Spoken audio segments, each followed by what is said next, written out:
Senator Kaine.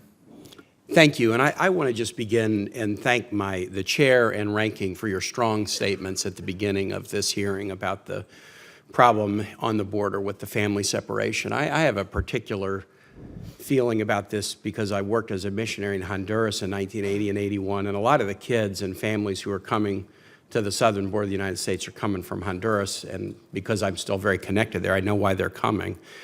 They live in neighborhoods in a very, very poor country whose institutions have been completely corrupted by something in the ambit of this committee, the sad reality of Americans' desire to buy illegal drugs.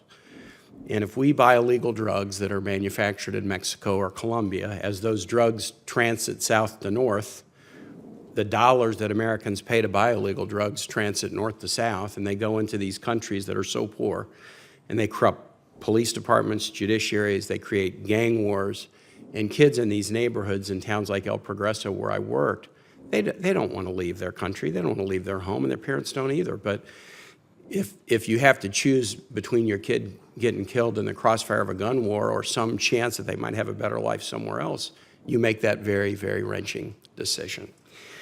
These Hondurans or Salvadorans or Guatemalans who are coming to the border, they generally come in one of two ways. They come, many not to break the law, but to seek refuge under the laws of this country. They're not lawbreakers. They're trying to apply. They may or may not be granted asylum or refugee status, but they're trying to comply with American laws.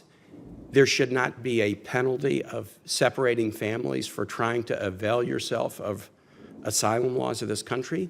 And yes, some come, and their parents bring them over the border illegally, and that is a misdemeanor. But nowhere else in our system in this country do we take children away from parents who are charged with a misdemeanor.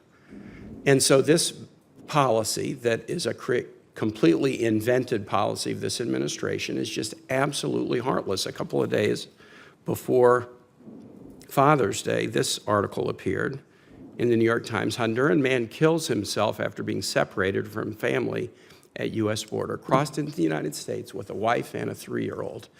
And as they were separated, was so distraught that he killed himself, hung himself in his jail cell. We talk about the effect upon children of the separation. What about the effect upon parents losing their kids?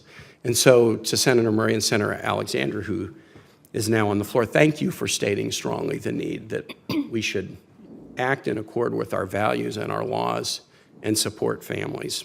This is an important hearing, but the urgency of this issue compels a congressional urgency in providing a fix. If the president won't do it, we have to. We're not the Article 2.5 branch. We don't have to wait around. We're the Article 1 branch, and we should act like it.